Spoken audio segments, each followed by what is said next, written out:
All right, YouTube. Thanks for tuning in. Congratulations on realizing the channel exists. If you're new, don't forget to press subscribe. I'm your host, Dan, aka Smash-O-Mash, coming at you with another morning space and earth weather stream. And before we get started with the things like solar data, meteorological information, and commentary, let me put up some commentary about catastrophism. So there are sort of two schools of thought, right? When it comes to the how Earth evolves over time. There are two schools of thought. And there's a reason why the one is a lot more popular than the other one. Look, I'm not saying a thing is going to be right just because it's more popular. But hey, thanks for leaving a comment. Fairy godmother's dog. So the reason that most people believe that Earth undergoes gradual changes is because the geologic strata tells us so from times very long ago. Now, of course, not all the dating is going to be exactly correct, but sedimentary strata doesn't lie. On the other hand, there are some people who think that Earth rapidly undergoes some crazy changes. The problem is that there's no indication of that. There isn't good evidence for that happening. So, like these global catastrophes, short of things like supervolcanoes and major asteroid impacts, it's not a thing. And this is why, global catastrophes, they're not they're not a thing. Like, we don't see evidence of it in nature. And here's the way science works, folks. In science, what we do is we we look at a thing in nature and we try to explain it. And the process is you make a hypothesis, preferably one that's physically plausible, and then you test the hypothesis and try to disprove it through looking at evidence, using a laboratory, looking at other similar systems in nature that are the same type of thing, that kind of thing. That's how you do science. Here's how you don't do science. You don't do science by coming up with a crazy theory that's not backed up by plausible physics and then doing everything you can to try to prove your own theory right. That is not how it works. That's how it fails. And so, it's not a thing that we want to do, because before you defend your PhD thesis, you want to know how to. So, that's kind of important, folks. And that sort of guides a lot of the stuff that I do, because I had a theory. I thought I could explain the solar sunspot cycles. I thought I had them figured out, but I didn't. And so I abandoned the theory. I paid a physicist, I paid a particle physicist to look at my hypothesis, and it was not sussed out by the data. In other words, it was wrong. And so I didn't triple down, quadruple down, and try to make it right. I moved on with life and learned from my mistakes. This is the way you do science. If you don't have an agenda, and if you have an agenda, don't do science. It seems simple, but I guess the idea is not lost on our YouTube viewers circa 2026, because it's been interesting. It's been an interesting few years for credibility, the undermining of all of human institutions, and all of that sort of fun stuff. All that fun stuff that really started to look terrible by 2020. But in any case, let's talk space weather as we do. And I will put your comments on the screen here momentarily. If my fucking monitor would turn on. Yeah, You press the button, it doesn't do anything. You press the button again, and it does a thing the second time because reasons. I don't know what they are. All right, so let me put up your chats here. Just gotta bring up the stream. Bear with me a quick moment, folks. I may not be a boomer, but I play one in real life. And drop what generation you're in the comments, if you like. And please don't put your urine in the comments. Let us know what generation you're in, and don't put a bunch of urine. All right, so we're just starting things out here, looking at data. There's the closest planet, and that's just the surface winds of the Western world, like the Atlantic, and so on. Hey, there's Kimberly. Hope your birthday was delightful. Gemma says it was fairy godmother's dog. States it was formed 12,800 years ago. I have the math. I'll happily show it to you. It explains the moon and the earth's tilt and the great unconformity. Okay, if you say so. If you say so. What's up, Leonard Beatja 6D6P? What's up? I'm doing a big fat Matthew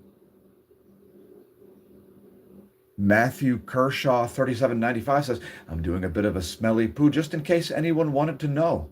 Oh, wow. Thanks for the crucial info there, man. Crucial info there. Kimberly says the best gen. Sounds on now. Fantastic. Fantastic.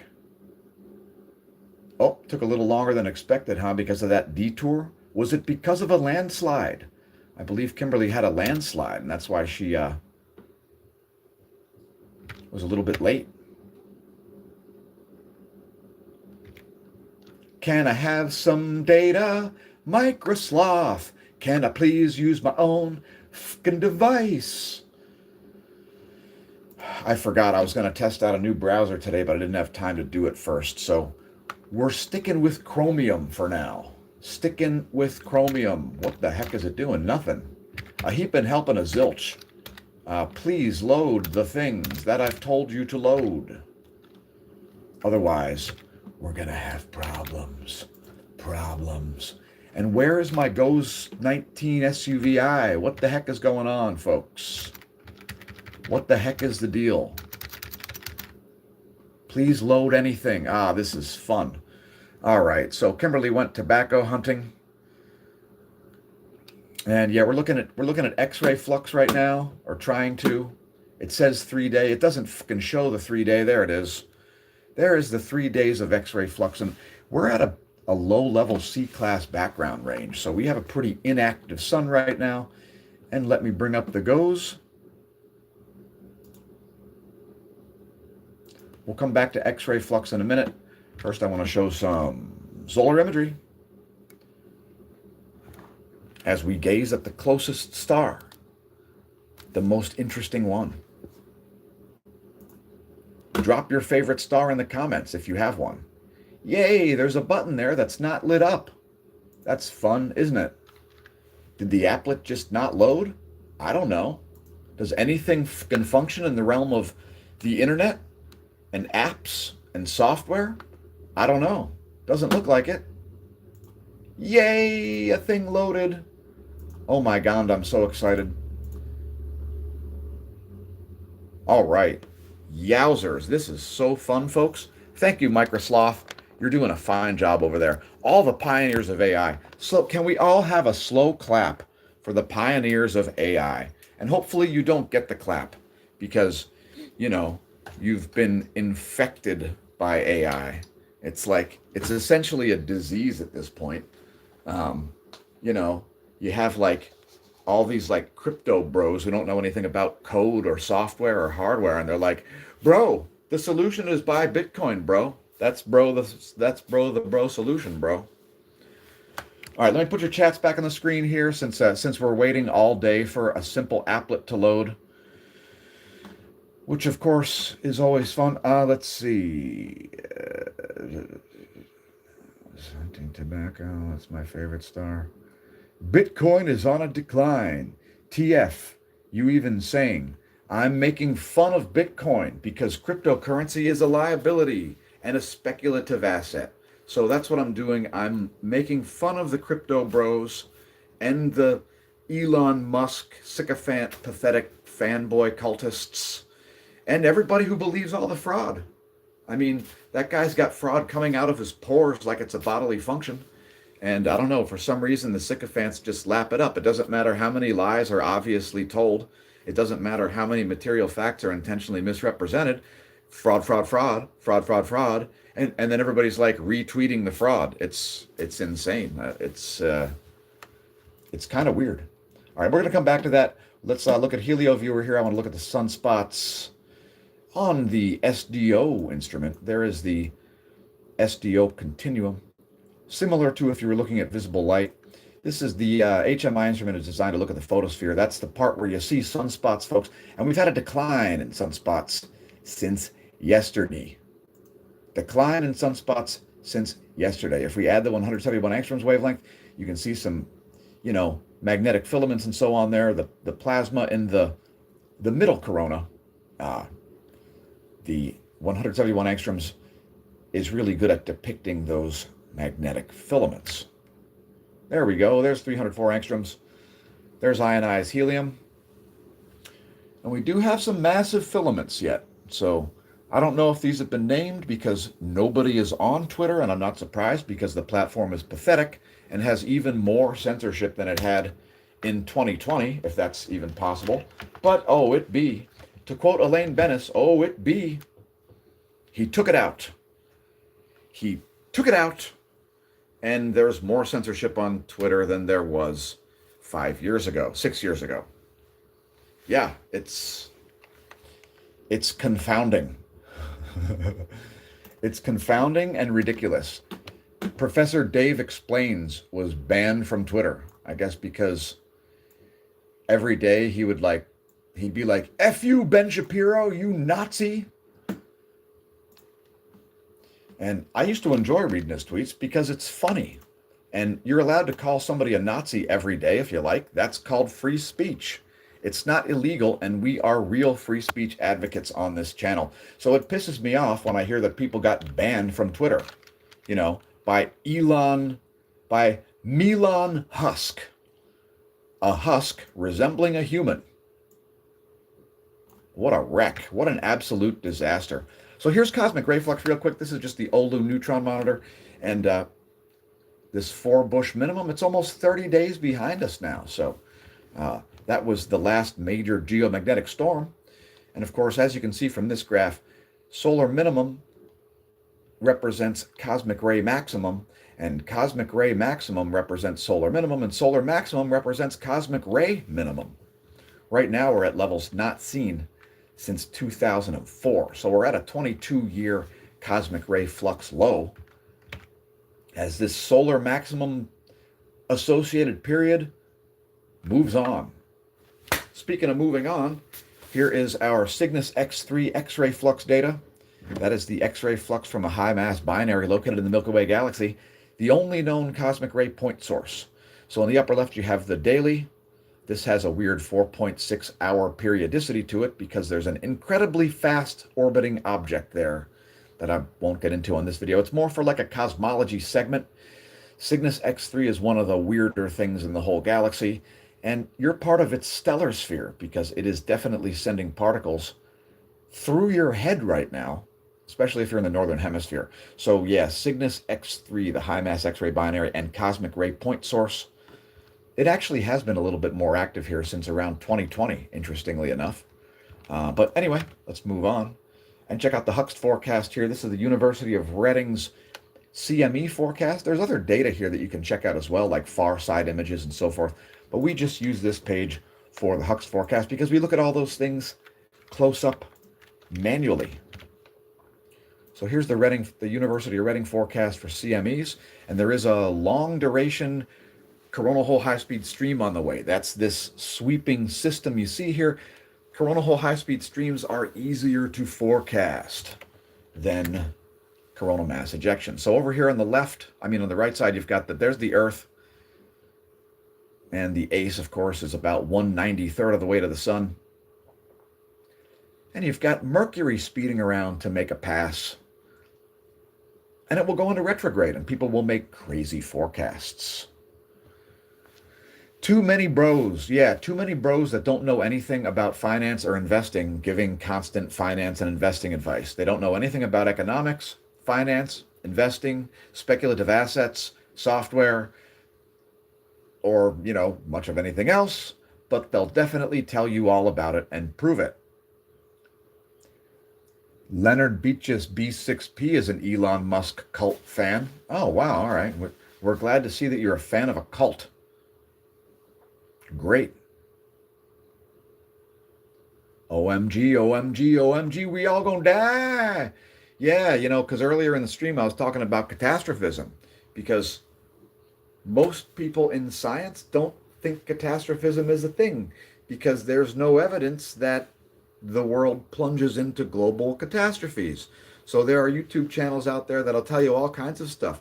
Ooh, the Earth is electrifying somehow. The Earth's axis suddenly shifts 90 degrees in 24 hours somehow. There's no plausible physics to explain it. There's nothing in the geologic record to explain it. There's nothing in the fossil record to explain it. There's nothing to explain it. It's backed up by hand-weaving and ridiculous theories by people who don't understand junior high physics. It's a little disturbing. Cults. They feature a living leader, they believe nonsense, and they're harmful. It's very simple to be a cult. Ever heard of Villanoiguan? I don't think I have. Lead liquor. You probably shouldn't lick the lead, though. It's not really wise to lick lead. All right, moving right along to solar wind data.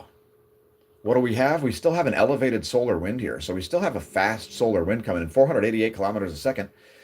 That is like an ongoing coronal hole high-speed stream from those long past coronal holes. So that's lasting longer than expected. We have a high-speed solar wind here, long duration coronal hole high-speed stream. But the density is kind of low, 1.66 protons per cubic centimeter, and the fields, which is the top pane here, this white and red line. The white line is the total field, 7 nanotesla, with a BZ of +1. So a northward-facing vertical component there, not conducive to induction of electric currents into the Earth system by the solar wind, so don't expect geomagnetic storms anytime soon. It's measured out here at Lagrangian point 1. That data is from the ACE spacecraft, which orbits this L1 point right here, and there is the ACE. Here comes the ACE shown in green. That's the ACE's orbit right there. As spacecraft have to use very little fuel to maintain that orbit around the Lagrange point. We have a pretty homogeneous environment here around Earth right now in terms of magnetohydrodynamic pressure, as depicted here by the Space Weather Modeling Framework, courtesy of U Michigan. And that is the last 4 hours. So we have a high-speed solar wind, but not very dense and not real strong fields. So you're seeing a little bit of perturbations in it there, but that's not anything like a geomagnetic storm. GOES magnetometers are fairly smooth here over the past week. There's a 7-day and a little bit of activity there, but it's pretty minor. Nothing like a geomagnetic storm. As far as NOAA's forecast for space weather goes, there it is. No space weather on the horizon, according to NOAA or University of Reading. Things are calm for CMEs. And like I said, we've seen a reduction in solar activity here. So less sunspots and a lower radio flux. Radio flux now down to 142 solar flux units. 142 is the F107. Sunspot number is next, and it is almost down to 100 sunspots here. I'll say 102 sunspots according to the King's Observatory. That is the King of Belgium. Do we have any new CMEs? I don't know. We have a potential for some Earth-directed ones because we have earthly-facing massive plasma filaments. And remember, folks, you don't need a solar flare to see a CME. You see a CME sometimes with no solar flare, and you see a solar flare often with no CME. So just remember that they are separate phenomena.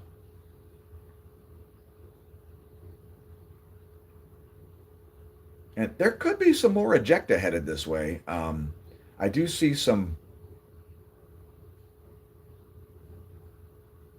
I do see a CME there right at the end. So there's been a recent coronal mass ejection. It's actually still going to show up on here.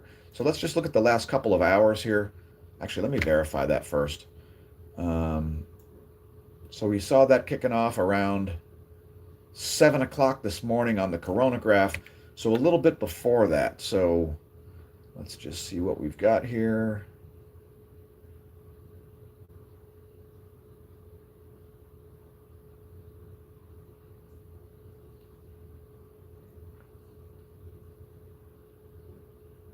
So it could be far side. We do see some action up here in the northwest. And we'll see if we see any filaments disappearing. It could have, I suspect it might have come from.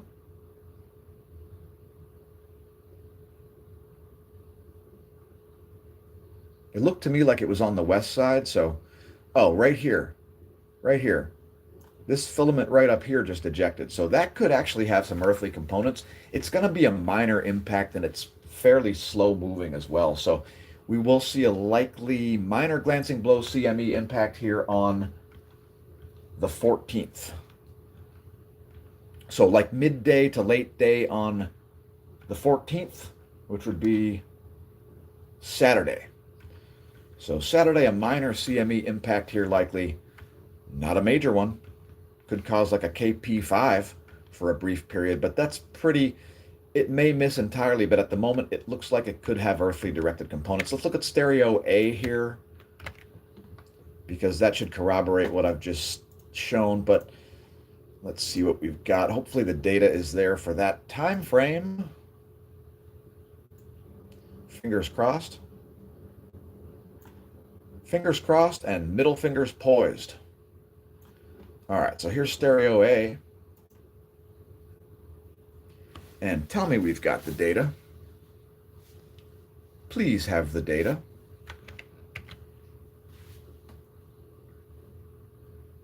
Ah, licking lead gives you power. All right. Fantastic. Nope, it's far side. There it is. You can see it's not on the Earth side. Earth would be off to the left. And we have that CME there. It's on the far side of the sun, which would be to your right. And we've got Mercury over there on stereo A's coronagraph. But yeah, that's not an earthly directed CME. So scratch that CME forecast. We ain't got none on the way. It was a far side event. Moving right along to note the location of the planets. While these aren't space weather, we like our viewers to be oriented, so we show it. No SEPs, no solar energetic particle events. As you can see, the ghost proton flux is baseline. Background flux is around a C-class level. We did have an M-class event at about 0 dark 40 was the peak flux there. It was only an M1 class flare, so basically a high-level C, low-level M-class flare. Just barely an M-class event. Earth recently moved into a North Pole magnetic sector, and NOAA is forecast, actually University of Reading is forecasting a long duration coronal hole high-speed stream from this one, so we'll show the coronal holes next. Let's get those loaded on the SUVI as well. So 195 angstroms is a great wavelength to show them. And here's our line of sight coronal hole plot from our Gong 2 data, part of the National Sunspot Observatory. And there are those trans-equatorial coronal holes. And like I said, University of Reading is expecting this to be quite a long duration coronal hole. Keep in mind, Earth is sort of south of the equator. You can sort of tell here by this imagery, because Earth's orbit does have some eccentricity to it. But yeah, that's what's going on. And here is the sun in 195 angstroms. You can see those North Pole oriented magnetic sectors. And what that means, folks, is that these are holes in the corona. There are magnetic field lines that extend all the way from the lower reaches of the sun's atmosphere all the way out into space. And those field lines are oriented towards you. These South Pole oriented coronal holes, the field lines are oriented toward the sun. So these would be negative, these would be positive. North Pole, South Pole, negative, positive. Yeah, so that's what's going on. And again, there they are from the Gong data. And that's, I believe it's 7 ground-based magnetometers get us that. This depicts the solar B field in blue. That's sort of like the net field. And then the polar fields would be in green for north and red for south.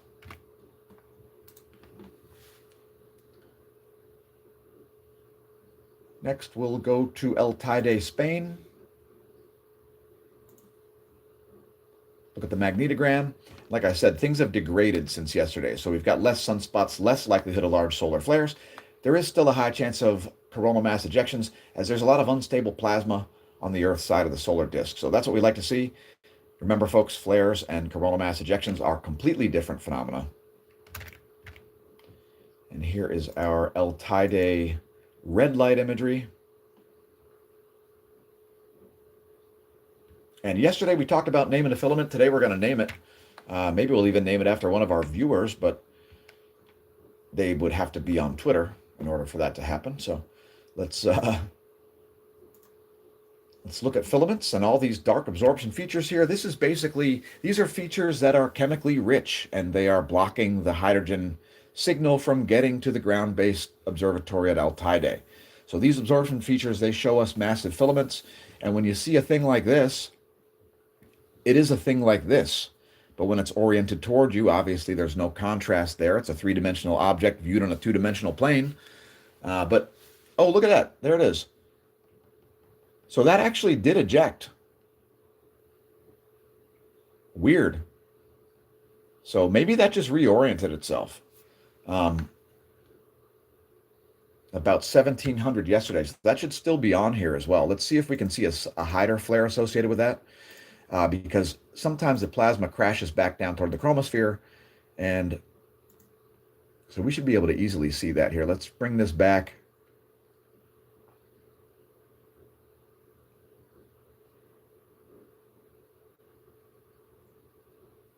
Yeah, it looks like that splashed back down. That filament completely reoriented itself. So look right in here, folks.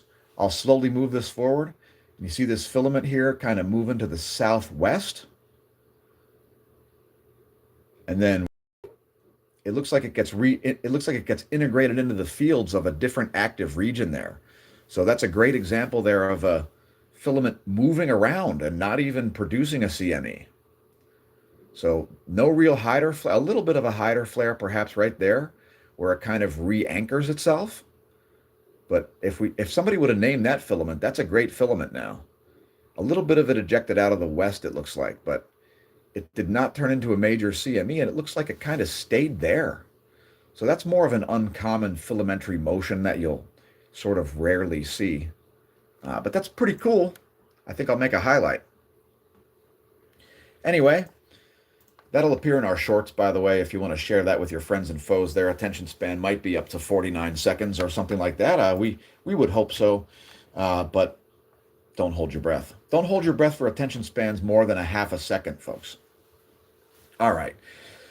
So, yeah, this is the Eugene the Philosopher filament, I think. And this one here, I don't think that one's got a name yet. But I'll screw it. Let's just skip it. But if you do want to name filaments after living people, name them after your friends, your foes, the lying robot, or even yourself. Twitter's an interesting place, full of science misinformation and just the general illiteracy. So yeah, and you'll see exclusive tweets there sometimes, and it's, yeah, if you want to name filaments, follow the hashtag name that filament, and just tag me at SmashoMash. You can visit the links below this video. You'll find the homepage there. You'll find the merch shop, because as our regular viewers are well aware, we don't meme and troll like everybody else. I've been doing this a while, folks. Just the good old smash, never meanin' no harm. Beats all you've never saw. Been in trouble on social media since before its existence. There is a video about this as well. The Smashs of Hazard. It's a thing. So, yeah. And yes, and if you're wondering, I am in French fry mode. I'm in French fry mode because I figured I'd get a little bit of red light while I'm doing the video. Plus it makes me look less like a Joule. All right, I'm aware that I look like a Joule, part ghoul and part zombie and part ghoul. So I am aware of that. The red light helps. The red light helps, I think. No, I know it does. It speeds up your ATP engine, folks. It speeds up your ATP engine, literally at the subatomic level. This red light, what it does is, it accelerates electrons and facilitates the ATP engine, the chemical reactions that occur that do energy. ATP, every living cell, every known living cell does this. Red light. Consider it, and don't consider this to be health advice. Consider this information to be for novelty purposes only. I think there is a link to the Amazon shop as well. There's at least 1 or 2 red lights in there. One of them is the one we're actually using. It's just a regular standard light bulb base. It's about 40 watts, if memory serves. And it does, because mine is like a steel trap. All right, so there's the GOES electron flux. And I think we're coming out of electron storm levels here, perhaps. But we'll have pretty bad GPS performance regardless, because we'll still have fairly high electron flux. So this is measured at the F layer, and this is all of the free electrons. That's why it's the coupled thermosphere, ionosphere, plasmasphere electrodynamics. These areas where you see red and orange, you can expect massive GPS errors there. Most GPS users around the equator are more aware of this than mid-latitude GPS users, but them's the facts. The worst GPS performance will be in places like the Eastern Pacific around the equator. Don't expect major radio blackouts because the likelihood of large solar flares isn't that high. I'm just going to rock this through. That is where the radio blackouts happen. It's caused by solar flares or solar energetic particle events if you see it at the poles, but right now it's only solar flares and it's very minimal. This is just layers of the ionosphere, just to sort of show people where space weather starts. It starts here at the D region, where Earth's atmosphere goes from mostly neutral to mostly ioned. So mostly charged above the mesosphere, and mostly neutral, mostly ions above the mesosphere, and mostly neutral particles at the mesosphere and below. We'll show an animation of the F layer,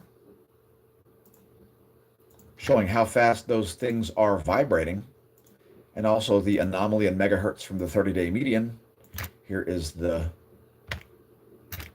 raw map. Megahertz are millions of vibrations per second.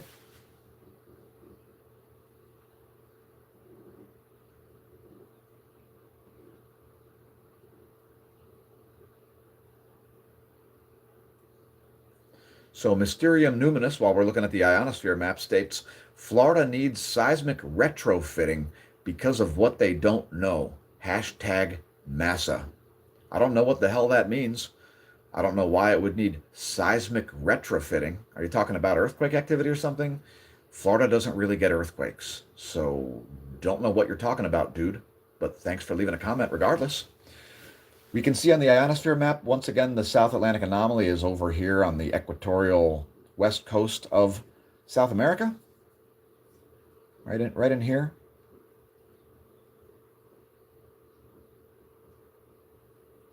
The African anomaly is up here at the west coast of Africa. These are facts. Here is the anomaly in megahertz from a 30-day median. It depicts high-frequency anomaly in blue and low-frequency anomaly in red, and this highlights the South Atlantic anomaly and the African anomaly. It should be called the Central Equatorial Anomaly at this point because it's right on the freaking equator, a few hundred miles off the coast of South America, and the African anomaly is a few hundred miles off the coast of Africa. These are the two weakest points in Earth's magnetosphere. When satellites pass through this area, they tend to charge up and have errors and things. They also have to burn more fuel to maintain their orbits. Anyway, let's move to Earth weather because it's time.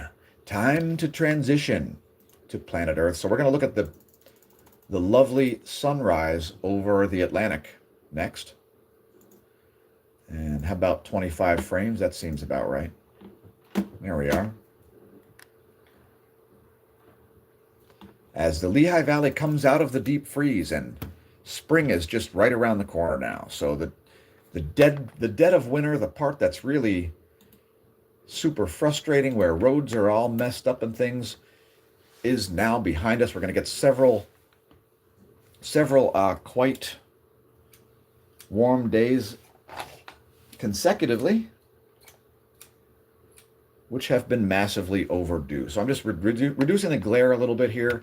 I'll put your comments on the screen. And yeah, okay. Thanks to everybody who commented. Once again, don't forget to press like, subscribe, and especially that share button, as frankly, YouTube does a pathetic job of getting the world's most comprehensive daily space weather content onto people's screens. Anyway, you may want to join the Croissant Earth Society or check out our merch shop. When will you stop believing NASA's lies? Today's featured product is our very own logo. SNN, least busted name in news, the propaganda and nonsense-free news network. So we started the website back in 2019. We've got some great wheel stickers. If you'd like to put stickers on your bike with our logo, they look pretty sweet. This is for like the front of a thing because the highlight is in the middle. There's also one with the highlight on the right that goes on the right side of the vehicle because then it looks like it's burning up because you're that fast.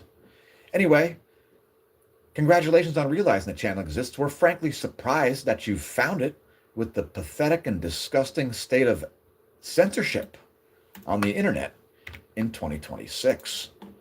Anyway, we'll stick with weather here. And here's the atmospheric river flowing into California, flowing into Mexico. And since it's a buzzword, I'll zoom in on it and say it 87 times. Atmospheric river, atmospheric river, atmospheric river, atmospheric river. Oh my God, atmospheric river. There's a lot of evaporation happening right here. Look at the sudden cloud formation there. And this is caused by winds slowing down after orographic lifting. So there are mountains there, and that's what happens on the leeward side of mountains. But let's don't talk too much about how weather works, because then people will be very mad and they'll want to stop shouting at clouds. Yeah, there are a lot of people that are mad at clouds. Dude, if you type that one more time, you're getting muted. I don't know what the hell that's supposed to mean. Stop copy pasting shit in the chat. Oh, you're muted, dude. What the hell is wrong with you?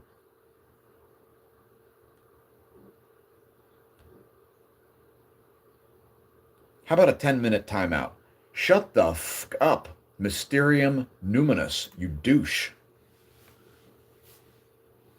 Go dig yourself a giant hole in Florida, climb into it, and I won't say what to do after that. Dig a big hole, climb into it, and bring a seismograph with you, douchebag. U.S. Doppler radars next, and we showed the water vapor map because, hey, look at all that dry air moving across Texas, followed by moist air. As this dry air is pushing moisture across the southern U.S. and more cold air coming down from Canada. But it's largely going to miss us. Thank God for that. Thank God. Last thing we need is more of this freaking cold air. It's still cold in the Great Lakes regions, but it's been getting above freezing here. I went sunbathing yesterday. Yeah, I sat out on a beach chair because it was like 33 degrees or something. So look at that cold air moving down from Canada. Fortunately, it's being sort of helped out to the east a little bit there, and it's not going to sort of make its way as far down as it has been. It's not going to make it super cold in Florida or anything. Not this time around. Anyway, U.S. Doppler radar showing continued snow around Toronto. Shout out to Getty Lee and Alex Lifeson. and of course, Mr. Bordages. Continuing on for the forecast for Lehigh Valley, PA. A high of 37 today, folks. 37 degrees Fahrenheit. Tomorrow, high near 32. Friday, near 33. Saturday, near 38. So yeah, most of the deep freeze is going to melt here. Some above freezing temperatures returning. Let's check out waves. We looked at it yesterday, and we got some big waves. Damn, some even bigger waves now. The North Atlantic. Okay, 30 footers there.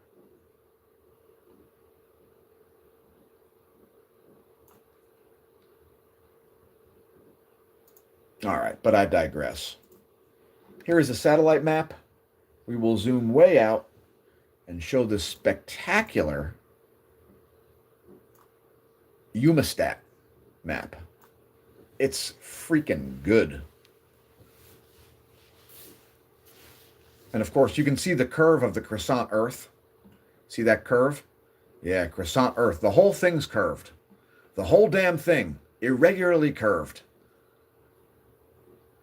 Stop believing NASA's lies, folks. Earth is croissant-shaped.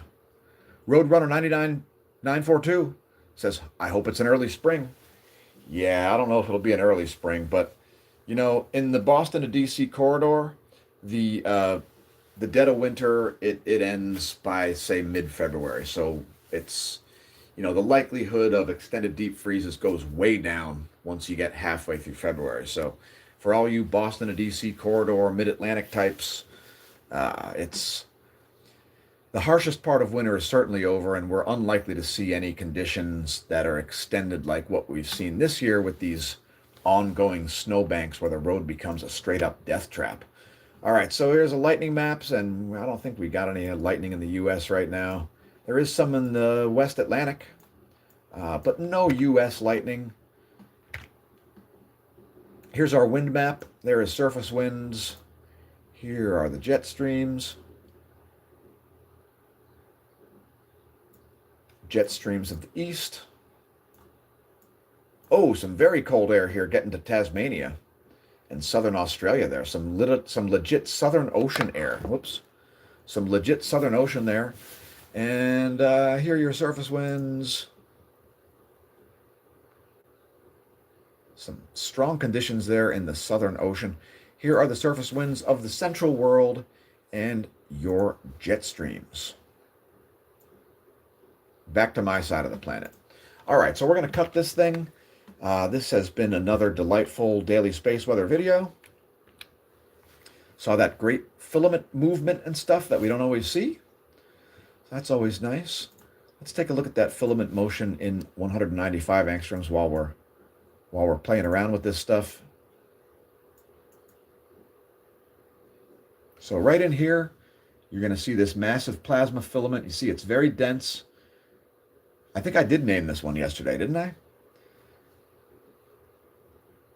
That's the Bob Lehman filament. And yeah, you can see it sort of collapses over on the east part over here. This part looks like it collapses right there. And then this part moves way down here and looks like it gets reintegrated into the fields of this active region and sort of re-anchors itself. So that's sort of the least common thing that we see, folks. Usually these things splash back down toward the chromosphere, or they eject. And we don't see either of those things this time. There's also some motion over here. So yeah, we do have some plasma instability, and we've got plasma filaments that are stretching across the equator right here. So that's another thing that you want to see when you want to see coronal mass ejections. And of course we do on the channel. Those will show up in 171 angstroms as well. And like you can see, you see the way these plasma filaments are extending right across the equator from a northern active region to a southern active region. But these aren't. Well, these two here are. So that, you know, this makes it inherently more stable more unstable, because these sunspots they act like life forms, you know, they're evolving, they're growing, shrinking, and they're moving too. So sunspots do move toward the equator as they evolve. And yeah. they also get closer and closer to the equator as we get closer and closer to solar minimum. So anyway, that's where we'll end this thing. Thanks for tuning in. I've been your host, Dan, aka Smash-O-Mash, signing off. Once again, don't forget to visit the links in the description, press the share button, visit the homepage, see us on social media all over the internet at Smash-O-Mash. Thanks to everybody who's supported the channel these many years of creating the world's most comprehensive daily space weather videos. And we'll see you soon. Until next time, may that solar wind be at your back. And press subscribe so you're back tomorrow.